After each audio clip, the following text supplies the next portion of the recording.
You are 26 years old, sitting at a desk in a mid-level brokerage on the 41st floor in Lower Manhattan, running a spreadsheet nobody else in the office understands the way you do. The spreadsheet is a model you built yourself over 18 months of evenings and weekends, tracking bid-ask spreads of 37 small-cap equities against intraday volume patterns and news velocity. And the model tells you every morning with eerie consistency exactly how much slack exists in the market before a price moves against itself.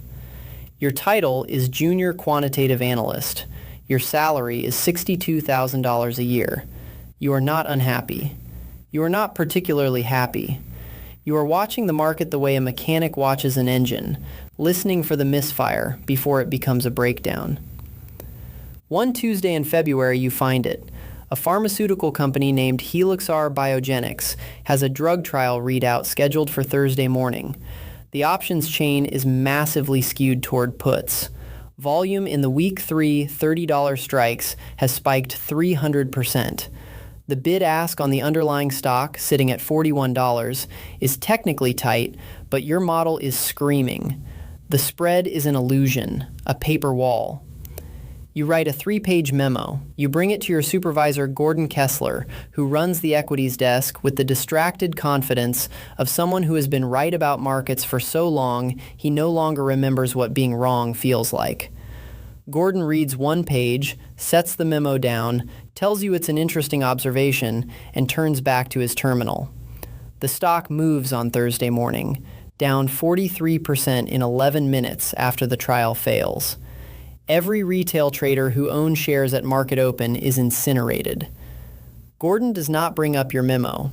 You do not bring up your memo, but someone else does.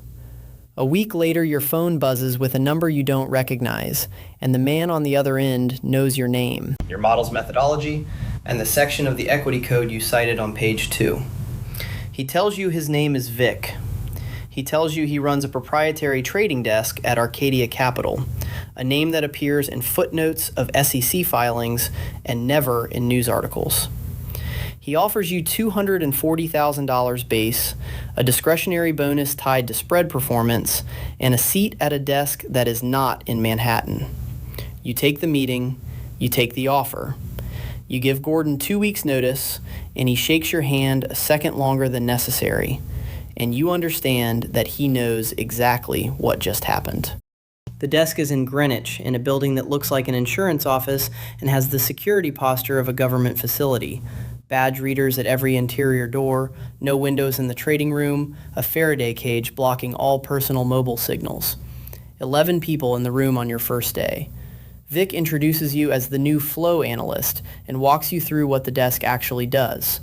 Arcadia is a market maker, not a retail broker, not an exchange participant in the textbook sense, something more architectural. You are the infrastructure. You are the spread itself. A market maker does not trade to be right. A market maker trades to be present. You quote a bid and an ask on every instrument you cover, continuously, in all conditions. You buy when others want to sell. You sell when others want to buy. The edge is not directional. The edge is structural. You earn the spread on every transaction, thousands of times a day, and the aggregate of those fractions of a cent compounds into something that does not resemble a salary. It resembles a river. But the river has to be managed. On the other side of every trade is someone who either knows something or doesn't, and your survival depends on figuring out which one it is before the position moves against you. You are always on the wrong side of information. Every informed trader who walks into your book is a liability. Every uninformed trader is a gift. The job is to tell them apart. Within 6 months, you understand the mechanics cold. You begin to understand what retail order flow actually looks like from inside the book. It arrives in clusters, predictably after news events, after social media spikes, after influencer alerts on financial forums where 22-year-olds in YouTube thumbnails promise 10x returns. The retail trader is almost always late. They react to price rather than causing it. You are on the other side of every one of those trades. You do not feel the moral weight of it at first. You're solving an optimization problem. You're doing your job. The first time it becomes real is a Wednesday afternoon in October, 14 months in. A stock called Murano Systems starts moving. Retail buy flow pours into your book from aggregators, the kind that has no information advantage and exists purely as a function of retail enthusiasm. The stock is up 12% on the day. Then the real flow hits, an institutional block, a sell, large, very large. Your model flags it as informed. You widen your spread immediately, pulling back your offer. But the retail flow keeps coming. Buyers who saw the chart climbing and typed the ticker into their brokerage apps. They're buying from you. You are selling to them. 30 minutes later, the stock is down 18% from the day's high. The institutional seller got out. The retail buyers are holding losses. You made money on the spread. You are supposed to make money on the spread. But you sit at your desk after the close and look at the volume profile, and you can see the shape of what happened. The arc of the uninformed flowing directly into the informed exit, mediated entirely by your quotes, your spreads, your model. You were the pipe. The money moved from retail accounts into institutional accounts, and some fraction of it stopped at your desk as a toll. You tell yourself this is the market. You tell yourself this is liquidity provision. You tell yourself that without you, the retail traders would have had no one to sell to either, and illiquidity is worse than spread cost. These things are true. They are also, you are beginning to understand, the kind of truths that function as armor rather than argument.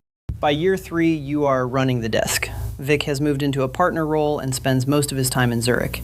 You have 4 analysts under you, a risk manager named Dow, who argues with you about inventory limits every Tuesday, and a compliance officer named Britta, who you have never once seen eat lunch. Your bonus in year 2 was $680,000. You do not tell your parents, who live in Maryland and believe you work in financial research. You are now quoting spreads across 112 instruments. Your order flow agreements have expanded to include 3 of the largest retail brokerages in the country. When their customers click buy or sell on a stock you cover, the order comes to you first, before it touches any exchange, before any other participant sees it. You have a window, measured in microseconds, to process that flow and set your price accordingly. This window is called internalization. It is legal. It is disclosed in the fine print of brokerage agreements that retail traders agree to without reading. The brokerage gets paid for sending you the order. The retail trader gets price improvement that is technically fractionally better than the national best bid or offer. You get the spread, the information embedded in the flow pattern, and the ability to position your inventory before the order hits the public book. Everyone wins, in the narrowest sense of winning, and in the broader sense, the asymmetry is structural and vast. You know things about retail behavior that no retail trader knows about themselves.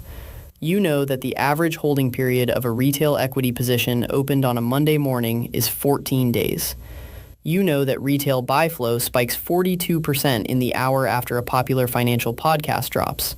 You know which price thresholds trigger stop-loss cascades. You know this because the order flow tells you every day, in aggregate, with the clarity of a data set that has no emotional stake in its own patterns. At a dinner in year 4, a man named Sebastian Prill, who runs fixed income at a large European bank, asks you whether you ever feel the weight of it. The people on the other side of your book, the ones who don't know where the liquidity goes or what it costs when the spread widens. You tell him about liquidity provision and price discovery and the systemic function of maintaining orderly markets. Sebastian listens, nods, and says, "Yes, that's true." Then he says, "And the other thing is also true." You don't answer. The food arrives.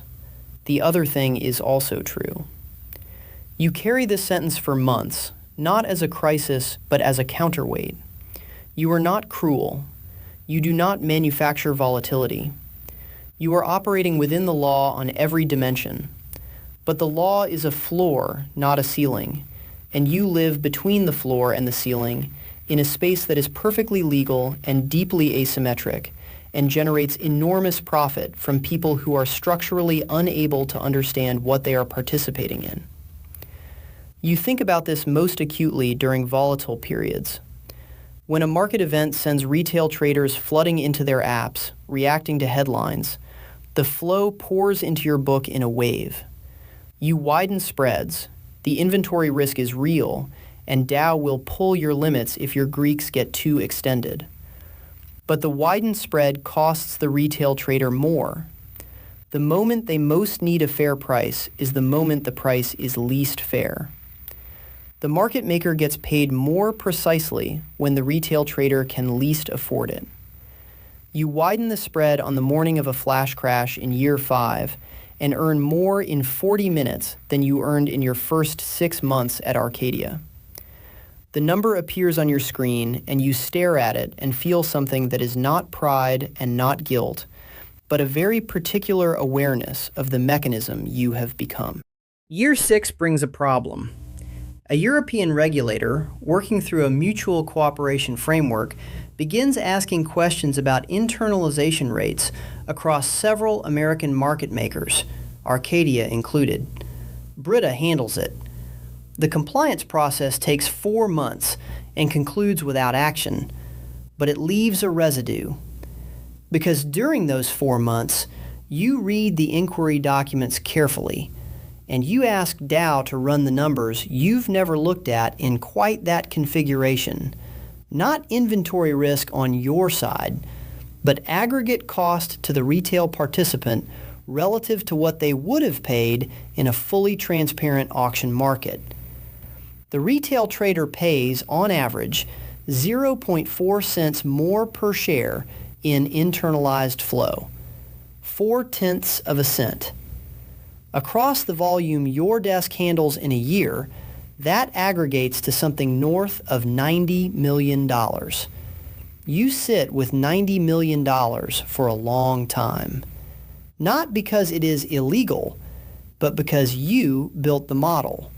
You designed the spread algorithm. You trained the analysts. You are not a bystander to the number. You are its author. You do not change how you run the desk. The market hasn't changed. The regulation hasn't changed. 6 other market makers are doing the same thing at similar scale. Unilateral restraint is market exit, which helps no one and changes nothing. This reasoning is correct. It is also the same reasoning that everyone in your position uses, which means the collective outcome is that no one changes anything and the 90 million renews itself every year with the reliability of a subscription. By year 7, you have refined your model to identify, with 78% accuracy, whether an incoming retail order is momentum-driven or fundamentals-driven. Momentum-driven retail flow is less informed, slower to correct, and more likely to be wrong at entry. You charge more for it, not by raising the listed spread, but by adjusting your midpoint quote fractionally, imperceptibly, in the direction that maximizes your inventory benefit. It is technically within best execution guidelines. It is practically an extraction. You know this. You execute it without drama. This is the job. New analysts cycle through your desk and you train them with precision. In the 3rd or 4th month of each analyst's tenure, you notice the moment they understand what they are actually doing. A pause after looking at an execution report. A question phrased slightly differently. A moment of stillness in a busy session. You recognize the moment because you lived it. You let them sit in it. The ones who leave usually leave within 6 months of that moment. The ones who stay make peace with the mechanism the way you made peace with it, not by approving of it entirely, but by accepting that it predates them, will outlast them, and would run without them just the same. Year 9. The desk is doing $240 million in annual revenue. You spend more time now managing the human architecture of the desk than the quantitative one. The model runs largely on its own, supervised by analysts you've trained, governed by risk limits Dow adjusts quarterly. There is a younger analyst named Kara who is 24 and builds models the way you built models at 24. She asks you in her 8th month whether you ever feel responsible for what happens to the people on the other side of the book. You tell her yes, every day, in aggregate, and the aggregate is large. She asks what you do with that. You tell her. You do the job well, stay inside the rules, don't manufacture harm you don't have to manufacture, and carry the weight of the structural asymmetry as a counterweight rather than a verdict. She says, "That sounds like a very careful way of living with something." You say, "Yes, that is exactly what it is." She stays. You recognize in her the quality that allows survival in this role, not indifference, but a very specific toughness that comes from looking at the uncomfortable truth of a thing and continuing to function in its presence. Indifference would be easier. Indifference would also produce worse risk management, because indifference stops asking questions, and the questions are the mechanism by which you stay calibrated. 10 years in, a Tuesday morning in March. Overnight, news of a major sovereign debt downgrade in Europe. Equity futures down 2%. Volatility spiking in pre-market. Your phone starts before 6. You are at your desk by 6:45, watching the pre-open flow. The retail flow is enormous. Some panic selling, some buying the dip, some buying volatility instruments they don't fully understand. All of it flowing into your book.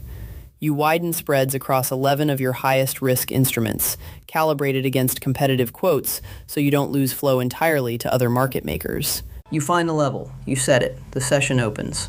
For 90 minutes you are inside the architecture of the machine. Hundreds of micro decisions aggregating into a session P&L that will be very large by the time volatility normalizes. You are here, present, absorbing the chaos that other participants are generating, and your presence makes the chaos navigable. The market does not halt. Retail traders get executions. The mechanism holds. By 10:30, the volatility is compressing. You sit in the quiet of the normalizing session and look at the flow data and see, in aggregate, the shape of the morning. The retail panic, the institutional hedging, and your desk sitting in the center of it, absorbing, pricing, distributing, earning.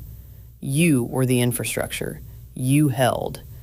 And somewhere in that aggregate flow are the people who logged into their brokerage apps this morning and made decisions in fear and incomplete information and paid the spread cost of a market you set. They do not know your name. They do not know the desk exists. They know only that they bought or sold and that the price they got was within some fraction of what the screen showed, and that the fraction was not a fraud, merely a structure, a price that has always been present in every market that has ever existed, and that funds the very presence that makes their trade possible. You power down 2 secondary monitors. You pour the cold coffee out. The session is not over. There are 3 more hours of trading, volatility could return, Dow will want to debrief at 2, and 3 order flow agreement renewals are pending, with one Brita has concerns about. The work does not end. The questions do not resolve. The mechanism runs, and you run with it, and the weight of what you've built and what it does stays exactly where you have learned to keep it, present, undenied, and precisely calibrated against the reality of a role that is indispensable and asymmetric and yours.